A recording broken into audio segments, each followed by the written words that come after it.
एक माता जी का पचरा गा रही हूँ। आप लोग को अच्छा लगेगा तो शेयर कमेंट सब्सक्राइब कीजिएगा।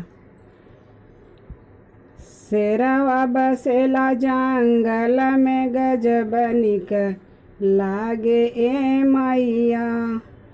शेरवा बसेला जंगल में बहुत निक लागे ए मैया। मैया दुआरे एक निमिया के गछिया, मैया दुआरे एक निमिया के गछिया। झुरु झुरु बहेला बयरिया गजब निक लागे ए मैया। झुरु झुरु बहेला बयरिया गजब निक लागे ए मैया। शेरवा बसेला जंगल में बहुत निक लागे ए मैया। शेरवा बसेला जंगल में बहुत निक लागे ए मैया।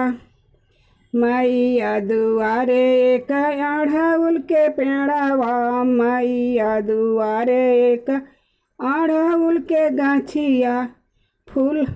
फूलवा के करेलिया हरावा गजब निक लागे ए मैया। मैया फूलवा के करेलिया हरावा गजब निक लागे ए मैया। मैया शेरवा बसेला जंगल में बहुत निक लागे ए मैया।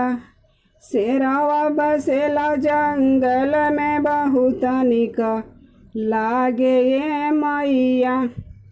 मैया दुआरे एक दियरा जरेला, मैया दुआरे एक दियरा जरेला। रे जगमग जगमग दुआरिया देखत निक लागे ए मैया। जगमग जगमग दुआरिया देखत निक लागे ए मैया। शेरवा बसेला जंगल में बहुत निक लागे ए मैया। मैया शेरवा बसेला जंगल में बहुत निक लागे ए मैया। मैया दुआरे चंपा के गाछिया, मैया दुआरे चमेली के गाछिया। अरे मैया जे डाले लिया सनवा बहुत निक लागे ए मैया। मैया जे डाले लिया सनवा बहुत निक लागे ए मैया। मैया शेरवा बसेला जंगल में बहुत निक लागे ए मैया।